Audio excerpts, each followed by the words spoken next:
Okay, so people may be wondering, as they see I'm fishing rocktails and the title is about dungeoneering. This is because for me it's hard to actually do dungeoneering while explaining something, and I'm also looking at my notes about dungeoneering so that I kind of have an idea of what I'm going to say to everyone.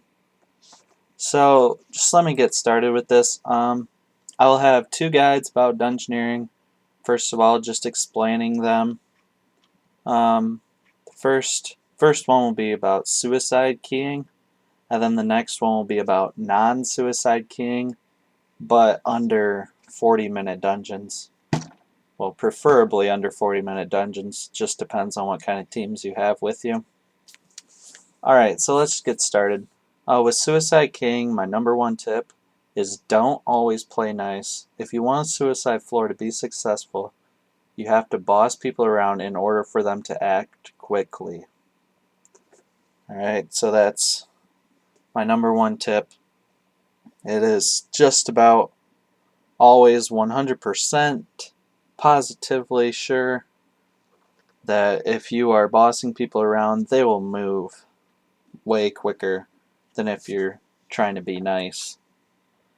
Um, Try to have a team with you that understands the shorthand lingo.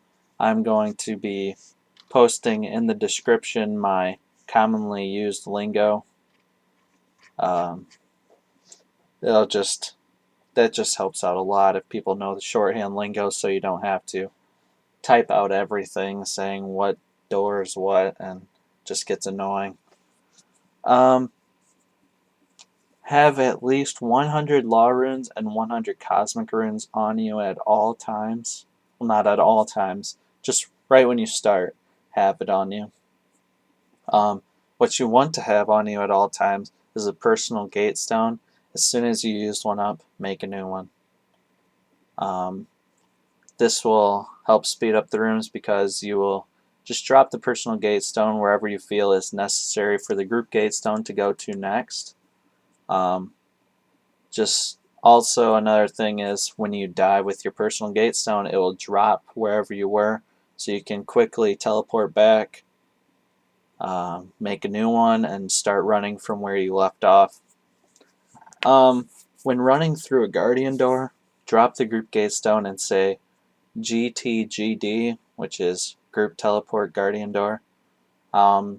Try to drop it in a safe area. This will kind of please the team that you're with somewhat, and it's really hard to please people when you're doing a suicide floor because that's just how people are. They want it to be as fast as possible, so they're going to be jerks about absolutely everything, especially if you're not going the quickest.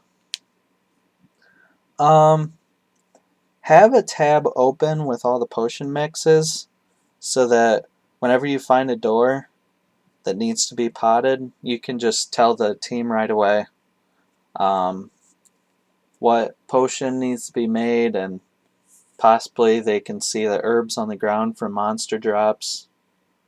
But usually people will just buy the seed and go plant it right away. And usually that takes a little bit of time, so try to get people started on that as quickly as possible. Never make the potions yourself, being the key, unless that is the last door possible and the rest of the team's working on the boss. But usually if you're doing a suicide floor, you'll be the main person working on the boss because you don't want the other people to start dying and be all ticked off because you were the suicide keyer and you're not dying often enough. Um, Something that you really need to do is ask people to gate doors as you pass them. Just say a simple like gate CRTR, which would mean gate the Crimson Triangle door.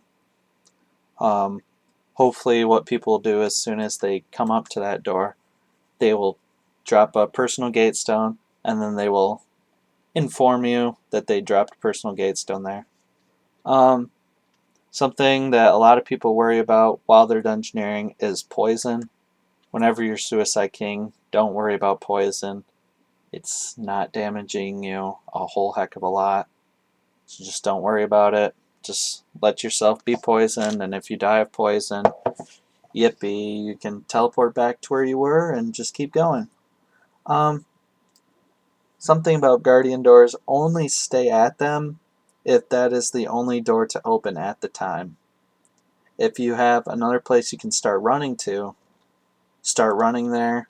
If you have just another door that's ready to be open, just start running there as well. But if there's a guardian door that is the only room to open at the time, you can stay there.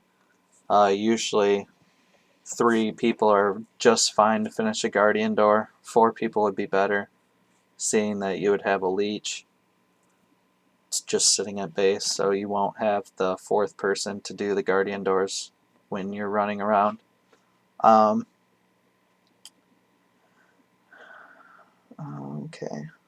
Only pick up food that is in the path that you're running through. Never retrace to grab more food. This will just kind of, like, I know when you want to suicide, you want to go as fast as you possibly can, so not picking up food is ideal. But sometimes just pick up 1 or 2 salvials just to kind of let yourself run longer instead of dying so often and then having to make new gatestone and just keep running. Like if you're running through a very dangerous room, you possibly would want a salvial with you so that when you're about dead to eat it and hopefully make it through that one room, so when you teleport back you're not stuck in a extremely dangerous room again. So yeah, this method is what's called the suicide. This is what people do to get paid while dungeoneering. If you like this guide, please thumbs it up. I'm just now starting to make new videos. This is probably going to be the first video I post. Not 100% sure yet. I would like to start making a few other videos at the same time so that when people watch this one, they can have others to watch at the same time. Hopefully they enjoy the videos. Also, if you did not enjoy this video and you think that you're a much better keyer than I am, I really don't care. I'm just telling the way that I like to key. If you think you're so much better than me, make your own video and people can watch that and I can watch it too and I can say, yay, good job, you're a good keyer. So, yeah, so that's the end of my video. Have fun dungeoneering.